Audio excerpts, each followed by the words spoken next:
우리는 지난 시간 창세기 3장 1절부터 7절 말씀을 통해 죄의 본질에 대해 살펴보았습니다. 성경에서 죄를 어떻게 정의했는지 기억나십니까?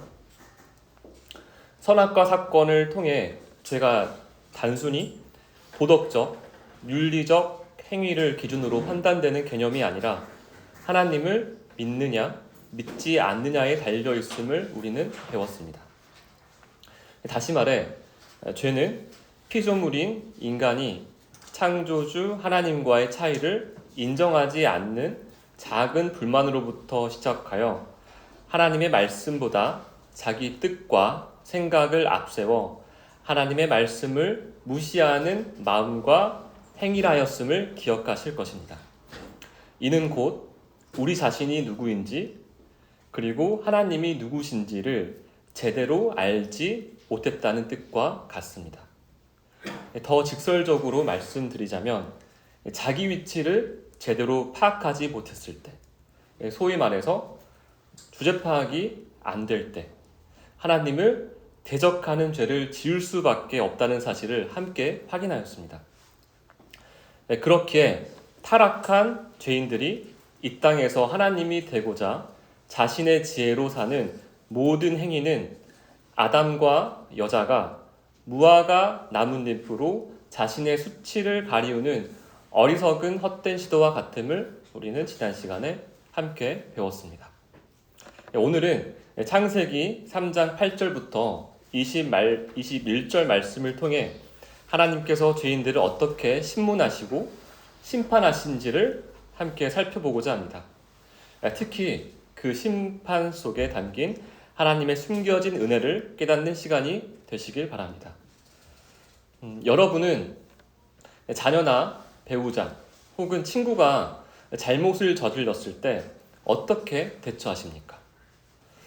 혹시 불편한 상황을 피하기 위해서 그들의 잘못을 모른 척하고 괜찮아, 그럴 수 있어 라며 따뜻하게 격려하십니까? 아니면 얼굴을 붉히며 차가운 어조로 크게 꾸짖으십니까? 잘못을 저지른 자녀를 어떻게 훈계하는 것이 올바른 방법일까요? 오늘 본문은 하나님이 죄를 지은 자녀들을 만나 징계하시는 내용이 기록되어져 있습니다. 징계하시는 내용은 크게 두 부분으로 나눌 수 있습니다. 8절부터 13절은 하나님께서 죄인들에게 죄를 묻고 그 죄를 드러내는 심문 과정이 기록이 되어져 있고 14절부터 19절은 죄를 범한 이들에 대한 하나님의 심판 내용이 담겨 있습니다.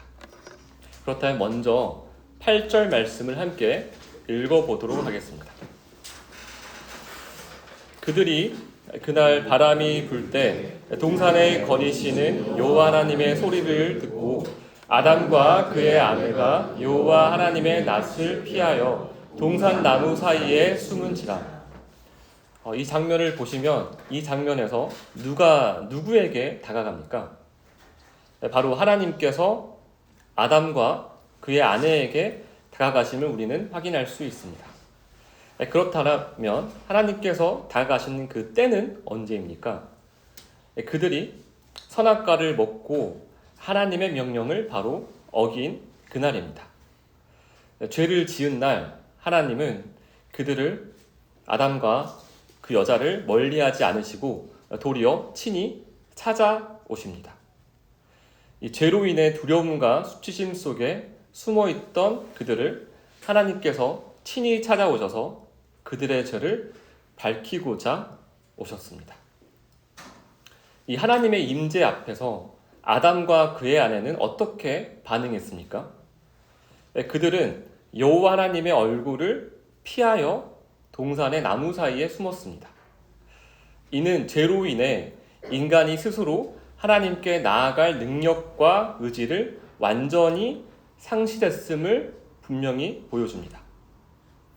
그러나 그들이 하나님의 임재를 모른 채 하거나 피할 수 있었습니까? 아닙니다. 그들은 결코 하나님의 임재를 피할 수 없었습니다. 죄인은 스스로 하나님을 찾아갈 수 없지만 하나님은 죄인을 찾아오실 수 있으며 그 만남은 죄인이 미루거나 거부할 수 없는 것입니다. 이를 우리는 불가항력적 은혜라 합니다. 이처럼 하나님께서 주권적으로 죄인을 찾아오심으로 구원의 여정이 시작이 됩니다. 이제 하나님께서 죄인들을 어떻게 신문하시는지를 함께 살펴보겠습니다. 9절 말씀 함께 읽어보겠습니다. 여호와 하나님이 아담을 부르시며 그에게 이르시되 내가 어디 있느냐. 하나님께서 누구에게 첫 질문을 하십니까? 바로 아담입니다. 왜 하나님은 아담에게 먼저 물으셨을까요? 여러분, 아담이 누구입니까? 아담은 에덴 동산에서 하나님의 명령대로 모든 것을 다스릴 책임을 부여받은 하나님께서 세우신 대표자였습니다. 그렇기에 하나님께서 아담에게 책임을 물으셨던 것입니다. 또한 하나님께서 아담에게 물으신 첫 번째 질문의 내용이 무엇입니까? 내가 어디 있느냐? 라고 물으셨습니다. 하나님께서 아담이 숨은 장소를 모르셔서 이 질문을 하셨을까요? 아니면 아담이 숨바꼭질의 귀재였겠습니까? 그 질문의 답은 당연히 아닙니다. 여기서 어디에 번역된 히브리어 단어는 아라는 단어인데, 이 아는 단순히 물리적 위치를 묻는 개념을 넘어서 존재의 근거, 존재의 근원에 대해 묻는 그 의미를 내포하고 있습니다. 즉, 하나님께서 아담에게 하신 질문, 내가 어디 있느냐라는 이 질문은 내가 하나님에 있는 자냐, 하나님 밖에 있는 자냐라는 의미로 아담에게 묻고 계셨던 것입니다. 이 아담이 하나님의 첫 번째 질문에 어떻게 답을 합니까? 함께 10절 말씀을 읽어보도록 하겠습니다. 이르되 내가 동산에서 하나님의 소리를 듣고 내가 벗었으므로 두려워하여 숨었나이다. 하나님께서 아담아 어디에 있느냐라고 물으셨을 때 아담은 내가 벗었으므로 두려워하여 숨었습니다 라고 대답합니다. 이 답변을 통해 우리는 죄가 하나님과 아담 사이의 관계를 어떻게 변질시켰는지를 볼 수 있습니다. 죄를 짓기 전 아담은 하나님 안에서 평안과 안식을 누렸지만 이제 그 평안은 두려움과 수치로 변해버렸습니다. 창세기 2장 25절에서 아담의 벌거벗음은 하나님 앞에 아무 거리낌 없이 서 있을 수 있는 하나님께 영광이 되는 그 상태를 상징했습니다. 그러나 창세기 3장 10절에서 아담은 죄로 인해 그 영광을 잃고 하나님 앞에 설 수 없는 부끄러움과 두려움 속에 있게 되었습니다. 하나님의 말씀에 비추어 아담의 상태를 돌아보자면 다음과 같을 것입니다. 하나님, 저는 이제 하나님 안에서 평안함을 누리던 존재가 아니라 죄로 인해 수치심과 두려움 안에서 살아가는 하나님 밖에 노인자가 되었습니다. 이 하나님께서 아담을 신분하시는 과정은 계속 이어집니다. 이제 하나님이 아담에게 하신 두 번째 질문을 함께 살펴보겠습니다. 11절 말씀입니다. 함께 읽어보겠습니다. 이르시되 누가 너의 벗었음을 내게 알렸느냐? 내가 내게 먹지 말라 명한 그 나무 열매를 내가 먹었느냐? 이 11절에서 우리가 주목해야 할 단어는 알렸느냐로 번역된 히브리어 나가드입니다. 이 단어는 단순히 말하다 라는 이 개념을 넘어서 공개적으로 무엇인가를 알리거나 선포하는 의미를 내포합니다. 하나님께서는 누가 너의 벌거벗음을 공개적으로 드러냈느냐는 이 죄를 판별하고 이를 밝힐 권위가 누구에게 있느냐라고 아담에게 물으심으로써 오직 하나님만이 죄와 거룩함을 판단할 수 있는 절대적 권위자이심을 상기시키십니다. 이 11절 후반부에서 하나님은 더욱 엄중하게 말씀하십니다. 내가 너에게 지키라고 명한 명령을 너는 어겼느냐? 여기서 명령하다라는 표현에는 히브리어 문법에서 강조의 의미를 더하는 피엘 동사가 사용되었습니다. 그래서 하나님의 이 명령이 더 특별히 강하게 전달되고 있습니다. 이는 아담아, 너는 내가 명한 대로 살도록 지어진 존재가 아니냐. 그런데 어찌하여 나의 이 명령을 거부하였느냐? 라는 하나님의 탄식을 담고 있는 질문입니다. 이 아담은 12절에서 이 하나님의 두 번째 질문에 이렇게 답합니다. 12절 말씀 함께 읽어보겠습니다. 아담이 이르되 하나님이 주셔서 나와 함께 있게 하신 여자 그가 그 나무 열매를 내게 주므로 내가 먹었나이다.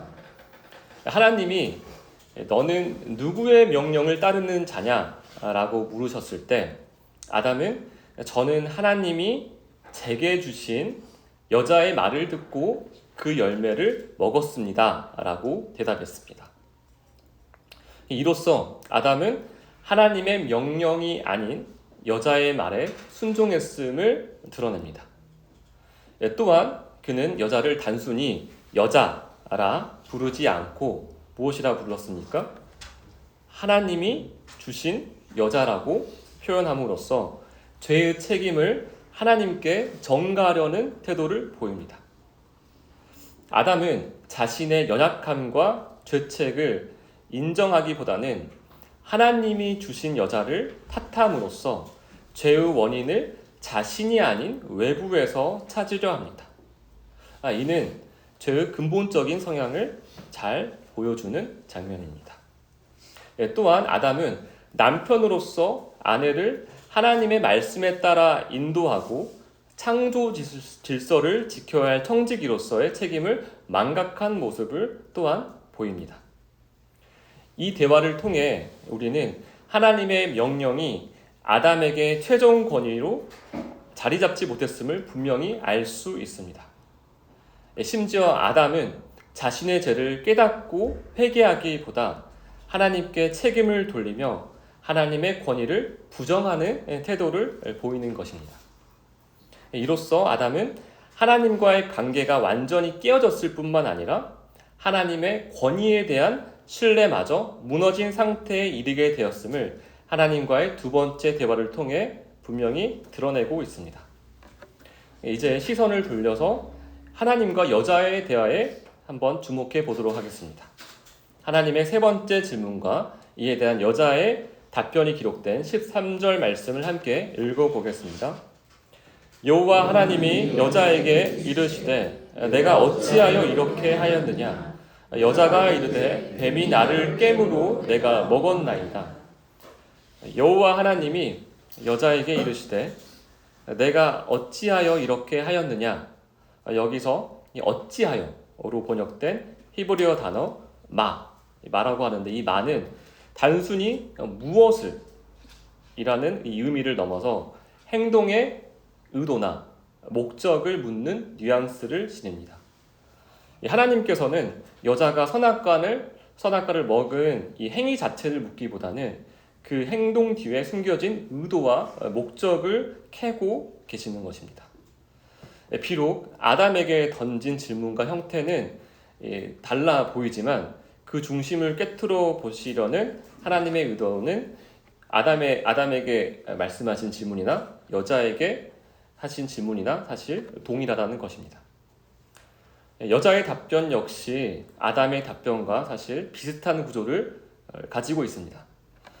아담이 죄의 책임을 하나님이 주신 여자에게 돌렸듯이 여자 또한 그 책임을 누구에게 전가합니까? 자신이 아닌 뱀에게 전가합니다.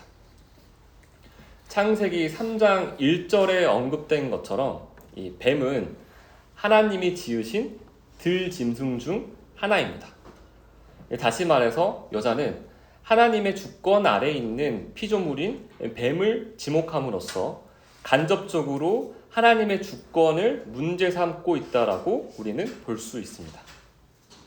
우리는 지금까지 하나님께서 아담과 여자를 향해 던지신 세 가지 질문을 함께 살펴보았습니다. 하나님께서는 왜 그들을 그렇다라면 신문하셨을까요? 첫 번째 질문을 다시 한번 보시면 내가 어디 있느냐라고 물으셨습니다.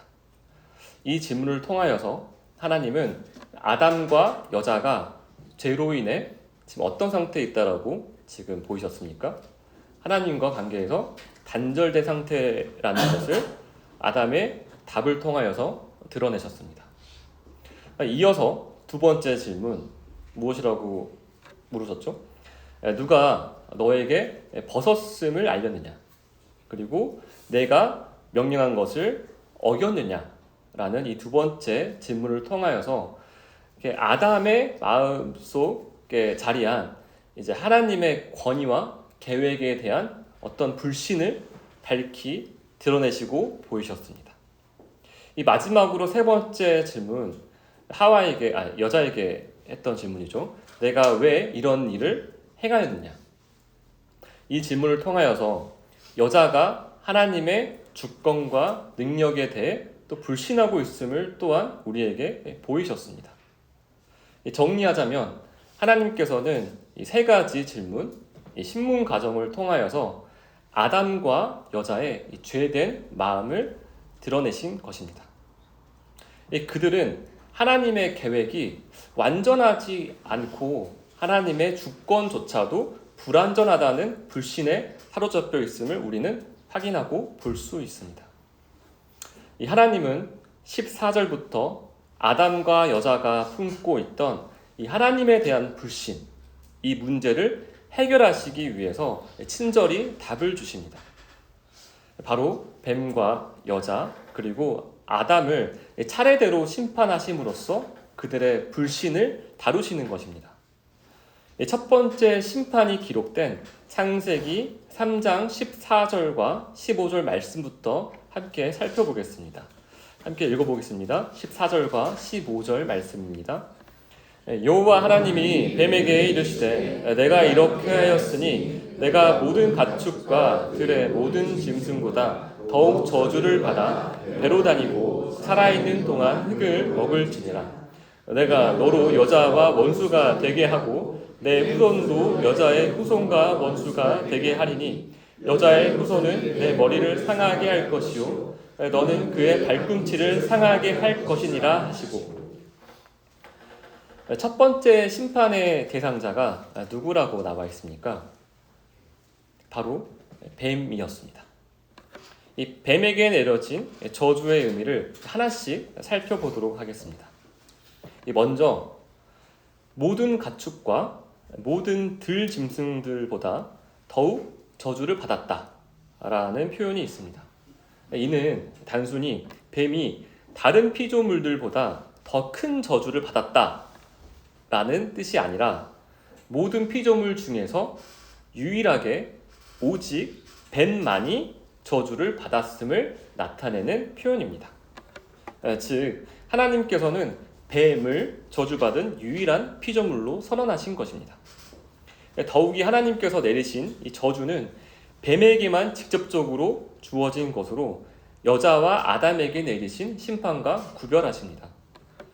이 저주라는 단어는 히브리어로 두 가지가 대표적인데 첫 번째 단어는 알라라는 단어이고 두 번째는 아라으라는 단어입니다. 첫 번째로 이제 알라라는 이 단어는 욕설이나 조건부 저주를 의미합니다. 하지만 이 창세기 3장 14절에 사용된 이 기록된 저주는 이제 아라라는 단어를 사용하였는데 이 아라는 알라하고 달리 영구적이면서 회복이 불가능한 하나님의 저주를 나타내는 단어입니다. 즉 하나님은 뱀, 그 사탄에게 회복이나 구원의 여지를 조금도 남기시지 아는 이 저주의 벌을 뱀에게 내리심을 우리가 이 저주라는 단어를 통하여서 확인할 수가 있습니다. 그리고 이 저주의 벌은 배로 다니고 흙을 먹게 된다라는 이제 표현으로 설명하고 있는데 그 의미는 실제로 이제 흙을 먹는다는 이 표현은 흙을 음식으로 먹는다는 의미가 아니라 이제 구약에서 이 표현은 특별히 이제 굴욕과 이제 패배를 상징하는 표현입니다. 이제 예를 들어서 시편 72편 9절과 이사야 49장 23절에서도 이와 같은 상징이 동일하게 사용됩니다. 그래서 하나님께서는 창세기 3장 14절에서 하나님을 대적한 뱀의 완전한 패배를 선포하시면서 15절에서는 그 패배가 어떤 식으로 어떻게 이루어지는지를 예언하십니다.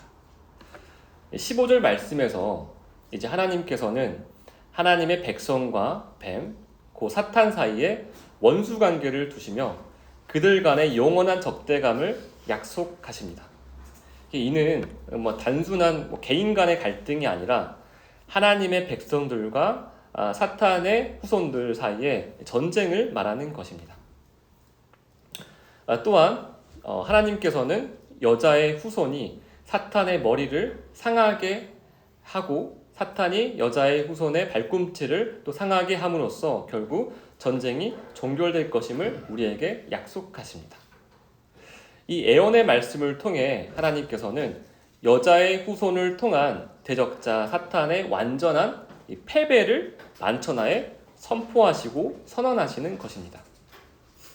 창세기 3장 15절을 우리는 원시복음이라 부릅니다. 왜냐하면 성경에서 처음으로 복음의 씨앗이 제시된 구절이기 때문입니다. 하나님께서는 이 희망의 약속을 언제 어떻게 주십니까? 하나님께서 뱀에게 저주를 명하실 때 아이러니하게 하나님의 자녀들에게는 뱀에게 명하신 이 저주가 도리어 희망의 약속임을 우리가 확인할 수가 있습니다. 그래서 우리는 하나님의 저주가 누군가에게는 저주의 말씀이 또 다른 누군가에게는 희망의 말씀이 된다는 것임을 우리는 이 점에 주목해야 할 것입니다. 이어서 창세기 3장 16절 말씀을 통해 여자에게 내리신 하나님의 심판 내용을 한번 살펴보도록 하겠습니다. 16절 말씀 함께 읽어보겠습니다. 또 여자에게 이르시되 내가 내게 임신하신 고통을 크게 더하리니 내가 수고하고 자식을 낳을 것이며 너는 남편을 원하고 남편을 너를 다스릴 것이니라 하시고 여자는 이제 임신하는 고통이 크게 더해지고 자식을 낳는데 많은 수고가 따르게 됩니다. 이 생명을 낳는 자로서 이 고통은 불가피한 부분이 되었습니다. 또 여기서 우리가 주의 깊게 살펴보아야 할 사실은 하나님의 창조 명령이 여전히 유효하다는 사실입니다. 하나님의 창조 명령이 무엇입니까? 창세기 1장 28절을 한번 보시면 좋을 것 같습니다. 창세기 1장 28절에 기록된 대로 하나님께서는 모든 인류에게 생육하고 번성하여 땅에 충만하고 또 땅을 정복하며 바다의 물고기와 하늘의 새와 땅에 움직이는 모든 생물을 다스리는 사명을 주셨습니다. 이것을 우리가 하나님의 창조 명령이라고 합니다. 여자가 하나님의 명령을 어기고 죄를 범했음에도 불구하고 하나님의 이 창조 명령은 여전히 계속됩니다. 그러나 죄를 짓기 전과 후에는 중요한 차이가 생겼습니다. 이제 여자는 생명을 잉태하고 출산하는 과정에서 이제 큰 고통을 겪게 되었다라고 창세기 3장에서 말씀하고 있습니다. 이는 이제 죄로 인한 벌입니다. 그래서 이 고통은 여자로 하여금 자신의 죄를 기억하게 합니다.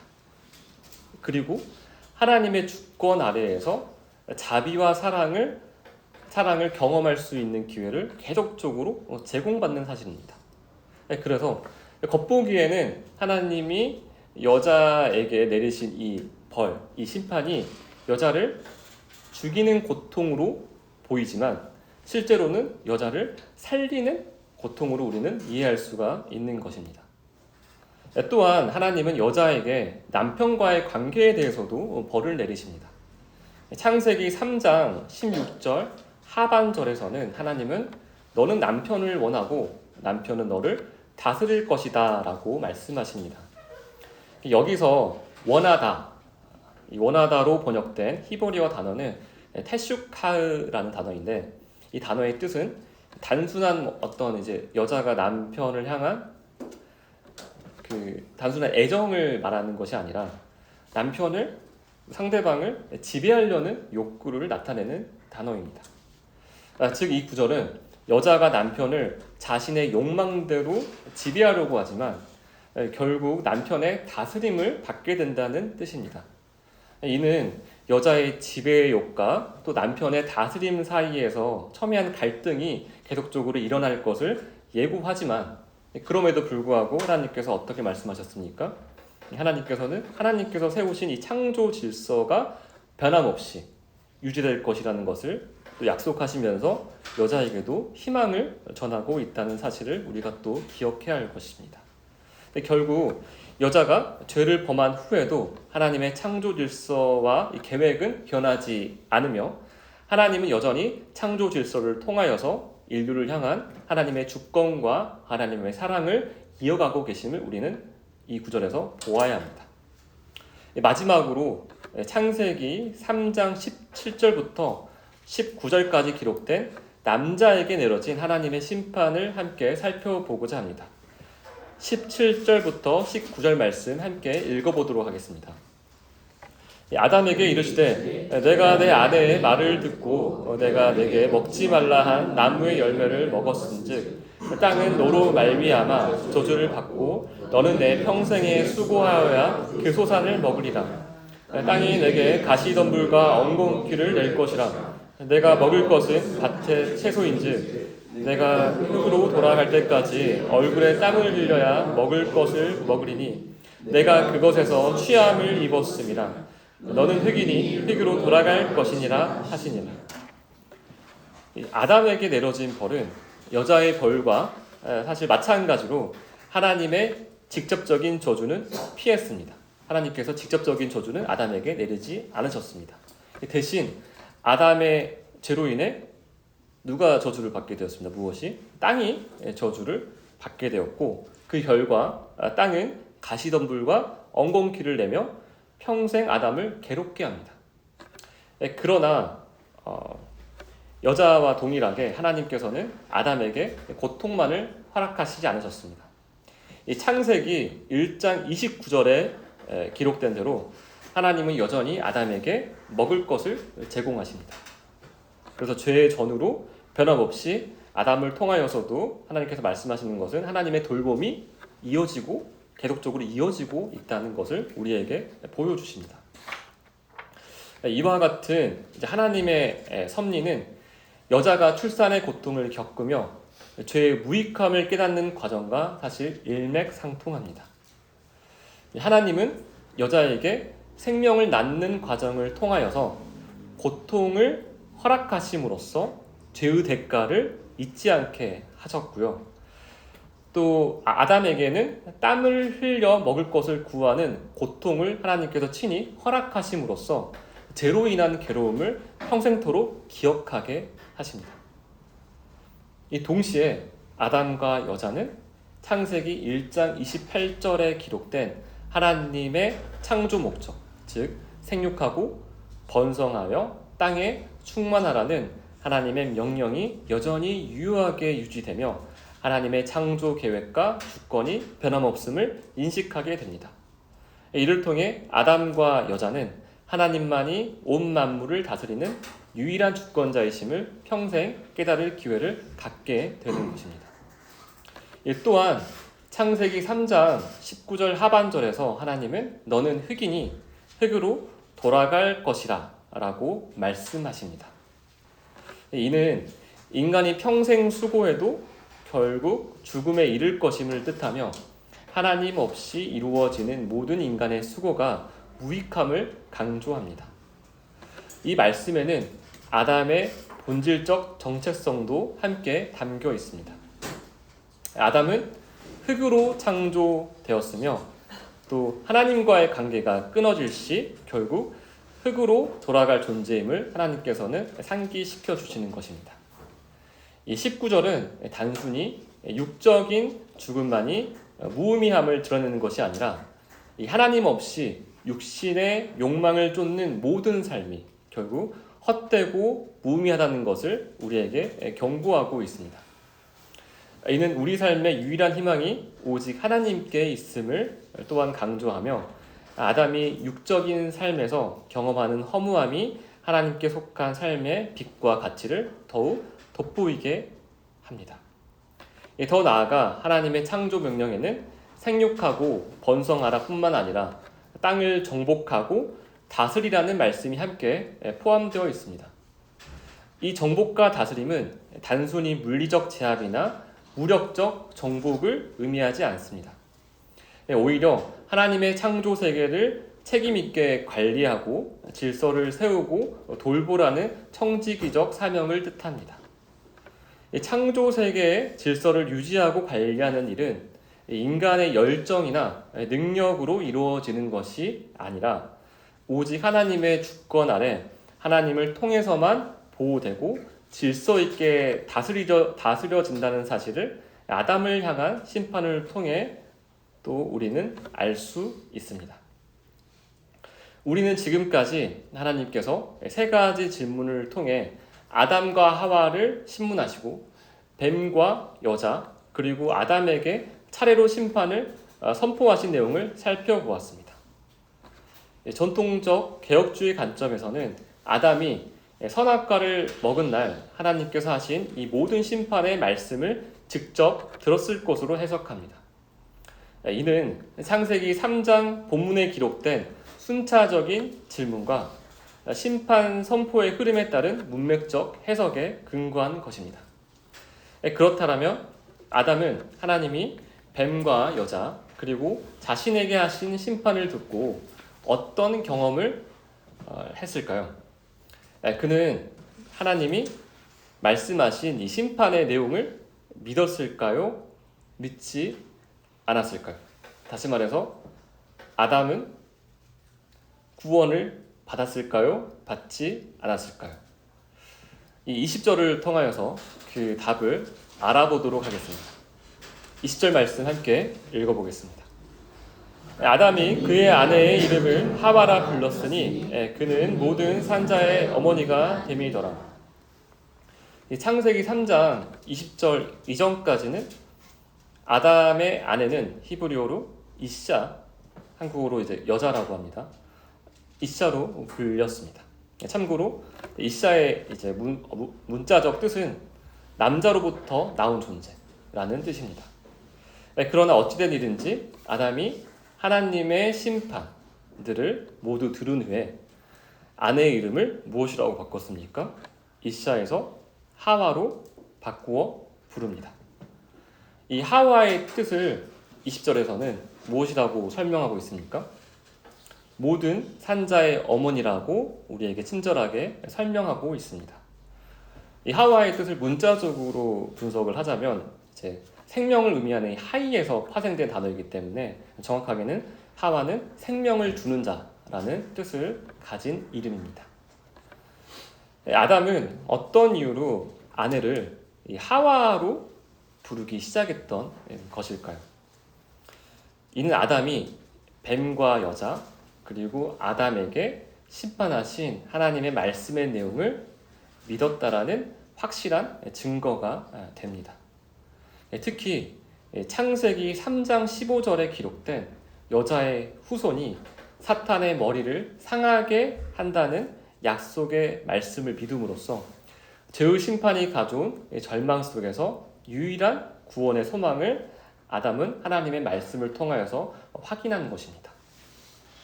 또한 아담은 이제 이 사탄을 그 전까지는 친구의 개념으로서 약간 그렇게 거리를 두지 않으면서 지냈었는데 이제는 친구가 아닌 대적해야 할 적으로 인식의 전환이 온전히 이루어졌음을 또한 우리가 알 수가 있습니다.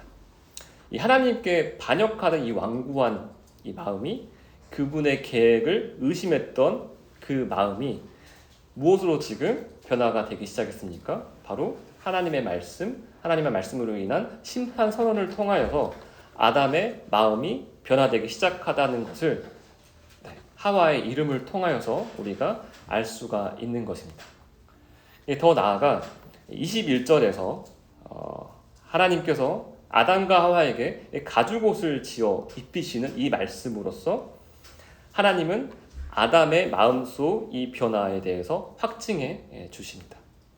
이 아담의 마음에 사실 정말 기적 같은 변화가 시작이 된 것입니다. 하나님이 어떤 마음을 심겨주셨죠? 사탄을 적대하는, 적으로 여기는 원수 같은 마음을 심겨주셨고, 그리고 동시에 아담의 마음에 하나님께서 말씀하신 희망의 말씀을 아담이 믿게 하신 것입니다. 여러분, 이 하나님의 말씀이 이 아담처럼 유일한 소망인 사람들에게는 한 가지 공통점이 있음을 우리는 또한 발견해야 합니다. 그들은 다시 말해서 하나님의 백성들은 하나님을 사랑하는 마음만 있는 것이 아닙니다. 동시에 어떤 마음이 있어야 하나님만 사랑할 수가 있겠습니까? 오늘 하나님께서 말씀하신 심판의 내용처럼 사탄을 증오하는 마음을 반드시 함께 가지고 있어야만 하나님만 사랑할 수 있는 마음을 우리가 갖게 된다는 것입니다. 창세기 3장 15절 상반절을 기억하시길 바랍니다. 하나님 백성에게는 하나님이 주신 사탄에 대한 적대감이 있습니다. 이는 우리 스스로 만들어낼 수 있는 마음입니까? 없는 마음입니까? 반드시 하나님께서 심겨주셔야만 생기는 마음입니다. 그래서 우리는 사탄에 대한 적대감을 하나님의 은혜라고 사실 부릅니다. 왜냐하면 사탄에 대한 적대감이 우리로 하여금 하나님의 참된 사랑과 하나님이 약속하신 소망을 바라볼 수 있게 하시기 때문입니다. 여러분, 우리가 사탄에 대한 적대감이 있는지 없는지 여부를 알기 전에 선행돼야 될 한 가지가 있습니다. 그것은 바로 사탄의 존재에 대해서 우리가 알아야 한다는 것입니다. 여러분은 사탄의 존재를 잘 아십니까? 사탄이 잘 보이시고 잘 느껴지십니까?